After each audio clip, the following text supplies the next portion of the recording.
Vamos con el tema 11, el cual se centra en la influencia de la cultura en el comportamiento del consumidor.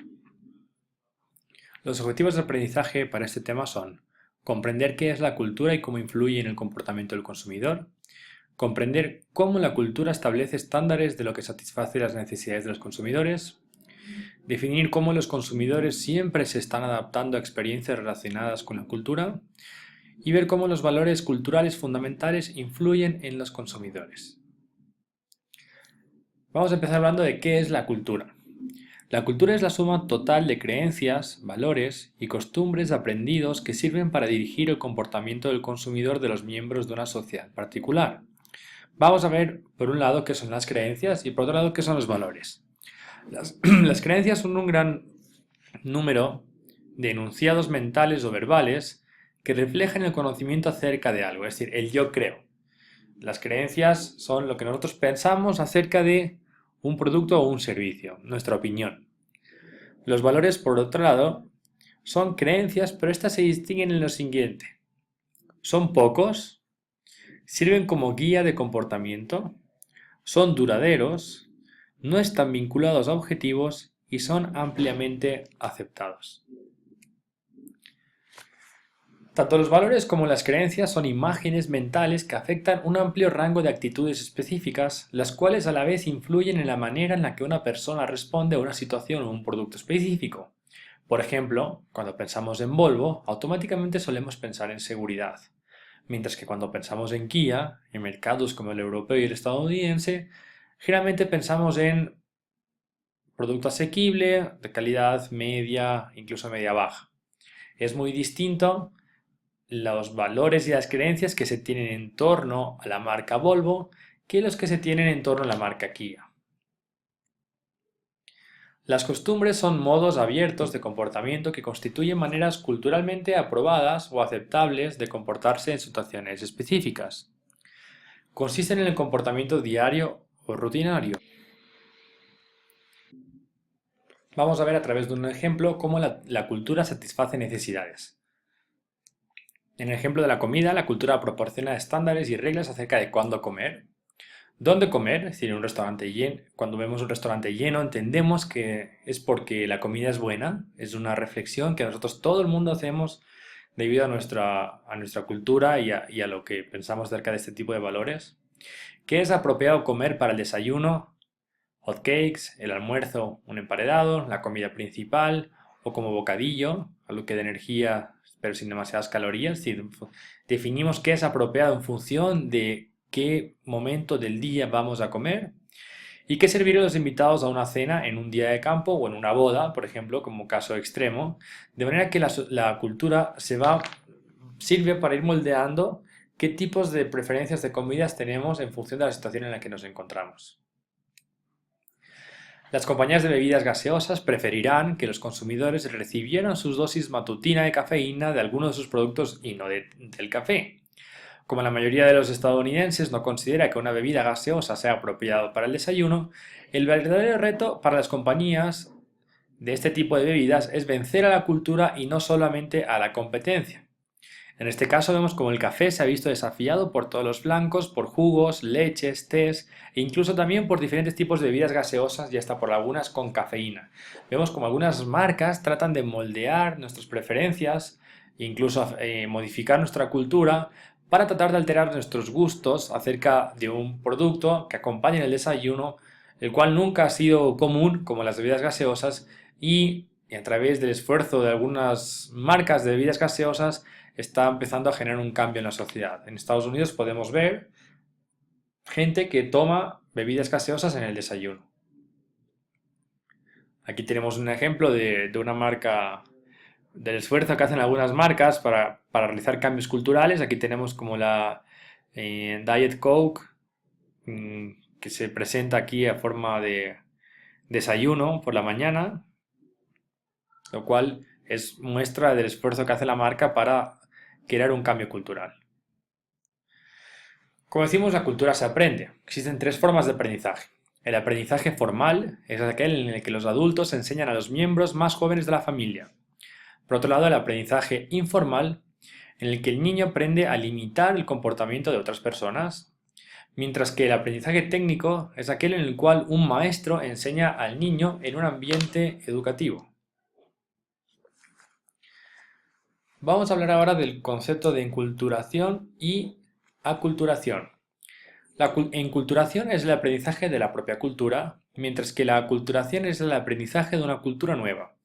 Yo puedo tener enculturación o estar en un proceso de enculturación cuando leo más acerca de la historia de mi propio país, cuando conozco otras regiones de mi propio país, o profundizo más en la cultura de mis antepasados, digamos, siempre y cuando lo haga alrededor de lo que rodea mi país.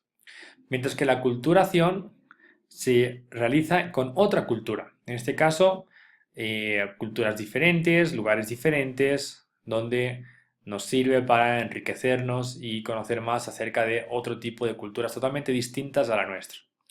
Los mercadólogos deben estudiar las culturas específicas de sus mercados meta potenciales para determinar si sus productos serán aceptables para sus miembros y, en caso de ser así, cuál será la mejor manera de comunicar las características de sus productos para persuadir al mercado meta de comprarlos.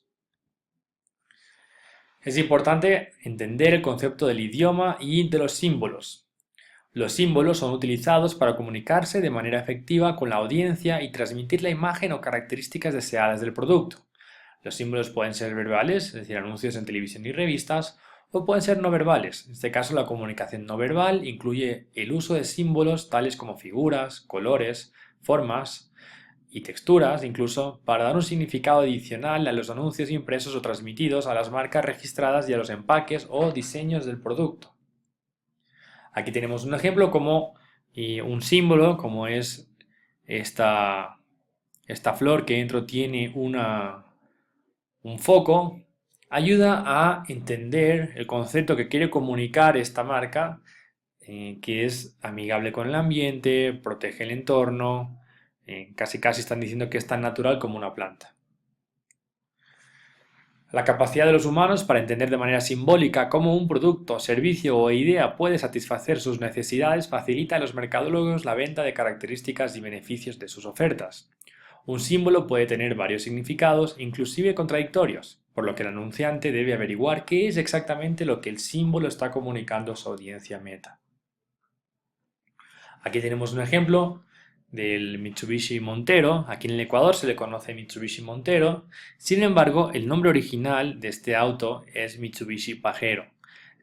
Por otro lado, lo que hizo la marca fue darse cuenta antes de lanzar al mercado este automóvil y en los mercados de habla hispana evitar utilizar ese nombre debido a que, por un tema relacionado con el idioma y una serie de símbolos, podría ser interpretado de manera errónea. Es el motivo por el cual en otros lugares se llama Mitsubishi Pajero, mientras que aquí en el Ecuador y en España también se le conoce como Mitsubishi Montero. Vamos a hablar ahora del análisis de contenido. Este se enfoca en el contenido de mensajes verbales, escritos y gráficos. Se utiliza para determinar cambios sociales y culturales entre distintas culturas o países y es muy útil para comparar las afirmaciones publicitarias de los competidores dentro de una industria específica y para evaluar la respuesta frente a estas de las distintas audiencias. Para ello, para comprender más acerca del análisis de contenido, se realiza trabajo de campo acerca del consumidor. Este consiste en sumergirse en el ambiente estudiado sobre una sociedad específica.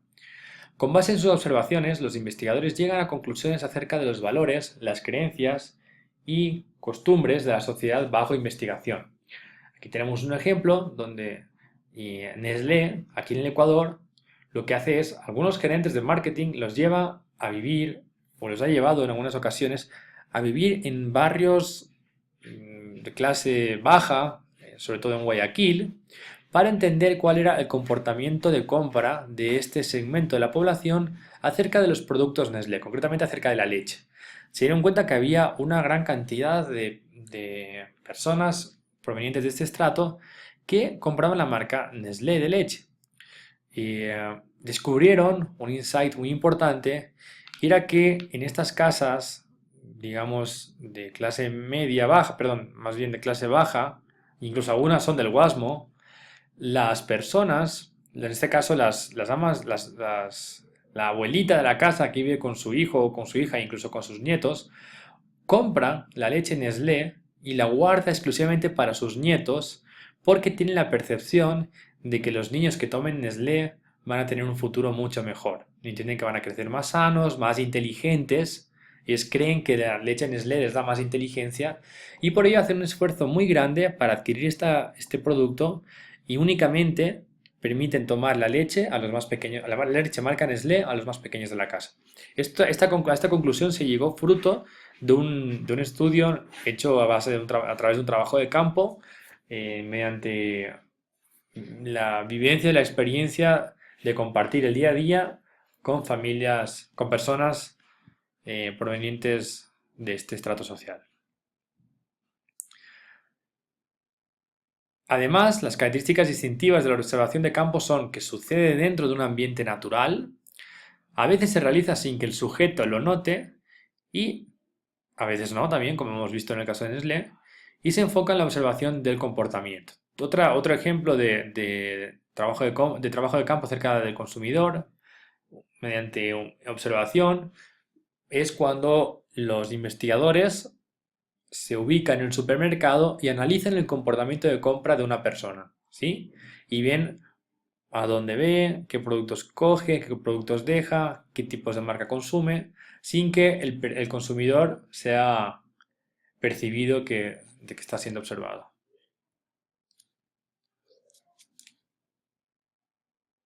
Hasta aquí hemos llegado con el tema 11 sobre comportamiento, la influencia de la cultura en el comportamiento del consumidor.